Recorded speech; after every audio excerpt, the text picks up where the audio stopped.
안녕하세요. 평화네트워크에서 2014년도 인턴으로 활동을 시작한 김민지입니다. 저는 조금 특별한 곳에 살고 있는데요.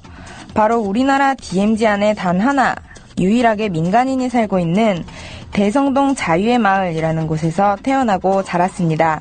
이웃으로 판문점과 북한을 두고 살아온 제게 평화는 무엇보다 중요한 과제입니다. 올 한 해 평화네트워크 활동을 하면서 이에 대해 더 많이 생각해보고 시야도 넓힐 수 있는, 그리고 무엇보다 즐거운 경험을 하는 기회가 되기를 바라고 있습니다.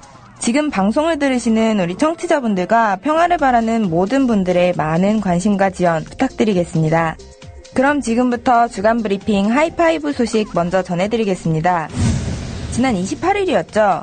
박근혜 대통령은 독일 드레스덴에서 평화통일을 위한 대북 제안을 발표했습니다. 통일 전 낙후된 지역 중 하나였던 이곳 드레스덴은 통일 후 세계적 첨단 과학도시로 발전했고, 북한이 핵 문제 해결에 대한 진정성 있는 자세로 육자회담에 복귀하고 핵을 포기하여 진정 북한 주민들의 삶을 돌보기 바랍니다. 그러나 이렇게 야심찬 대통령의 기대에도 불구하고 북한의 관영 매체와 남한 정부는 서로 거친 비난만을 주고받고 있어 안타까운 모습인데요. 북한의 관영 매체인 조선중앙통신이 31일 드레스덴 연설은 시시껄렁한 잡동사니, 박근혜 대통령을 횡설수설 아낙네라고 가리키며 원색적 비난을 퍼부었습니다. 박근혜가 진실로 북남관계 개선을 원한다면 아무 말이나 제멋대로 하지 말아야 하며, 정치인으로서 가치가 이 재벌바늘만큼도 안 되는 박근혜가 암탉 일면 집안이 망한다는 말이지 않습니까?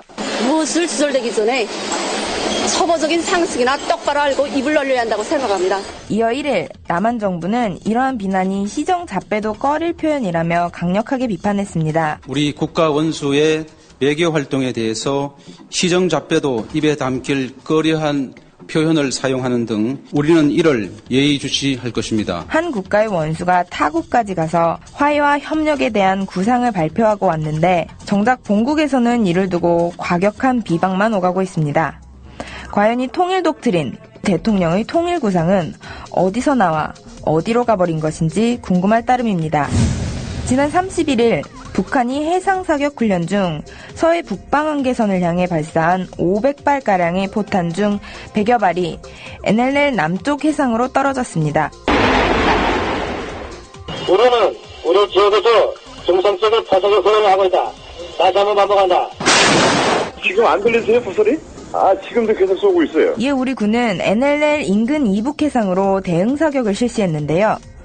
이미 지난 2010년 연평도 포격 사태를 겪은 바 있는 군은 한미 공조하에 전 지역에서 경계 및 감시 강화, 무기태세 증가 등 대비태세를 격상해 만일의 사태에 대비했습니다. 이때 흥미로운 점은 포격이 일어나던 당시 쏟아져 나온 우리나라 언론의 수십 개의 기사를 봤을 때 말이죠.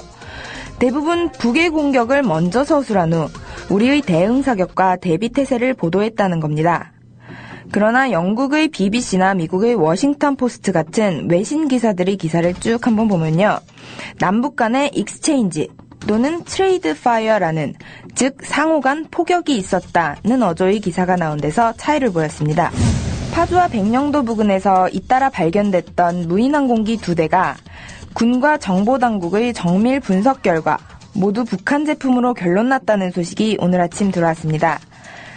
연합뉴스에 따르면 정부의 한 소식통은 2일 백령도와 파주에서 발견된 무인항공기를 분석한 결과 두 기체가 연관성이 있고 동일하게 제작된 것으로 판단하고 있다면서 북한에서 개발한 것으로 결론을 내렸다고 밝혔습니다. 근거를 조금 더 자세히 살펴보면요.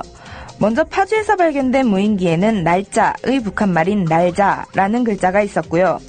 백령도에서 추락한 무인항공기의 경우에는 추락 당일인 지난달 31일 레이더에서 북쪽에서 비행한 것이 나타났다고 합니다. 이 무인항공기는 레이더에 잘 잡히지 않는 데다 일각에서는 여기에 포탄이나 생화학 무기 같은 걸 장착했을 경우를 가정한다면 상당히 위험할 수 있다는 우려가 나오고 있습니다. 특정 대상에 대한 테러라든지 또는 다중 이용시설에 대한 테러 또는 생화학 무기를 갖다가 직접 살포시킬 수 있는 위험한 무기입니다. 지금까지 주간 브리핑 하이파이브의 김민지였습니다.